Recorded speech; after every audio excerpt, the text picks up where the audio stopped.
এই যে এখানে মাহফিলে বসেছেন, এখানে কিন্তু আপনি রুহানি খাবার খাইতেছেন। কথা বলেন ঠিক কিনা?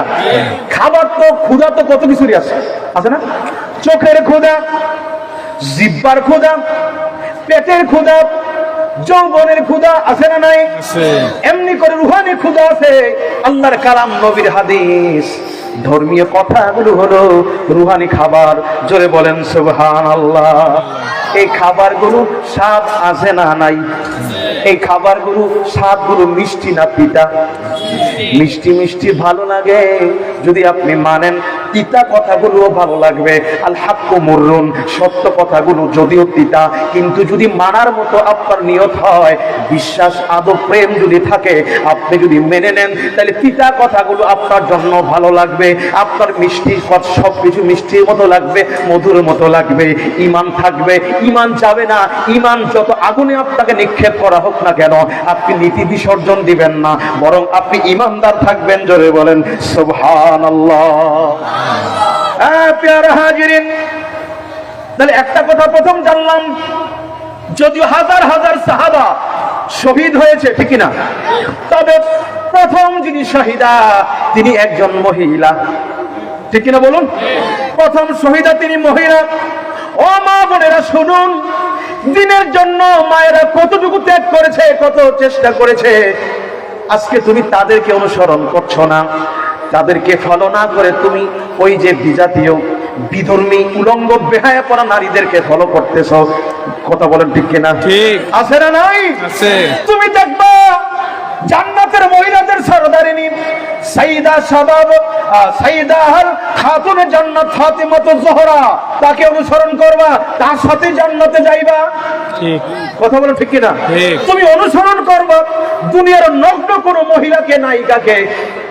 জান্নাতে যাইতে চাও ফাতেমার সঙ্গে, মিলে না, মিলে না, ঠিক কিনা বলেন? ঠিক মিলে না, মিলে না। একটা কথাই বলি, মা খাদিজাতুত তাহেরা মক্কার সবচেয়ে বড় ধনী মহিলা।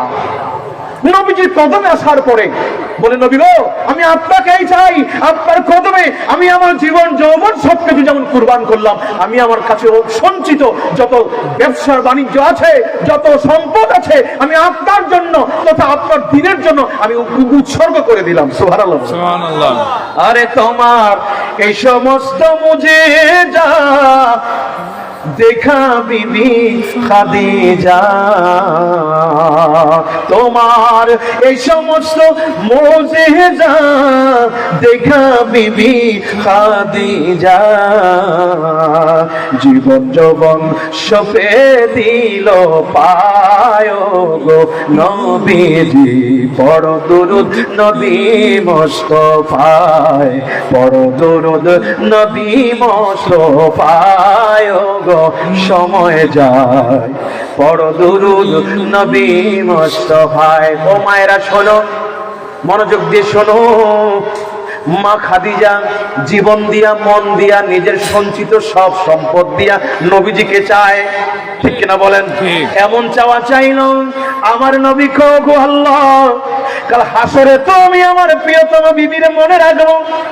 যদি আমি কোন কারণে ভুলে যাই, ভুলে তো যাবই না, যদি ভুলে যাই আল্লাহ গো, তুমি আমার খাদিজারে ভুইলো না। সুবহানাল্লাহ। তোমার কোরআন নাজিল হলো দুনিয়াতে, আমার পেছনে অনেক কষ্ট করেছে খাদিজা। সুবহানাল্লাহ বলেন। সুবহানাল্লাহ। এই তো হলো মা খাদিজা। ও মা বোনেরা, তোমরা শোনো, স্বামীকে বলো, ভাইকে বলো, বাবাকে বলো, ওগো আমার আব্বা, ওগো প্রাণের স্বামী, ওগো আমার সন্তান, ওগো আমার ভাই, বাজার থেকে বই, লাইব্রেরি, কিতাবখানা থেকে একটা মা খাদিজার জীবনী এনে দাও। আমি ঘরের টিভির মধ্যে নানান কিছু নাটক, সিনেমা না দেখে আমি মা খাদিজার জীবনী পড়ে পড়ে আমি তোমার ভক্ত স্ত্রী হতে চাই, ঠিক কিনা বলুন? আমি আদববান সন্তান হতে চাই, আমি একজন মেয়ে হতে চাই, ভালো মেয়ে হতে চাই, আমি একজন ভালো সন্তানের মা হতে চাই। আবার বলবা, ওগো প্রাণের স্বামী, বাজার থেকে একটা মা আয়েশা সিদ্দিকা রাদিয়াল্লাহু আনহার জীবনী এনে দাও, আমি পড়ে পড়ে তার মতো করে জীবনটাকে পালন করতে চাই। বলে কেন?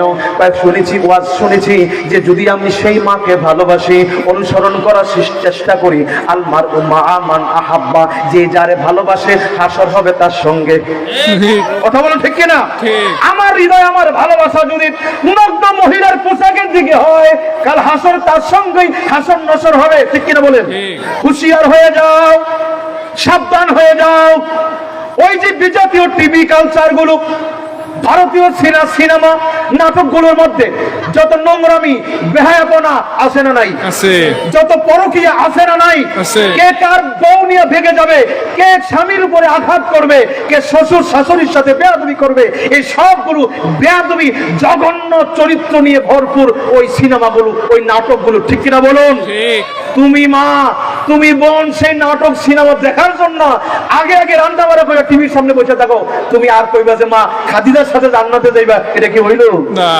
যার সাথে যার ভালোবাসা হাসর হবে, তার সাথে ভালোবাসার প্রকাশ মিলে জাহের বাতেন আমলে। আল্লাহুম্মা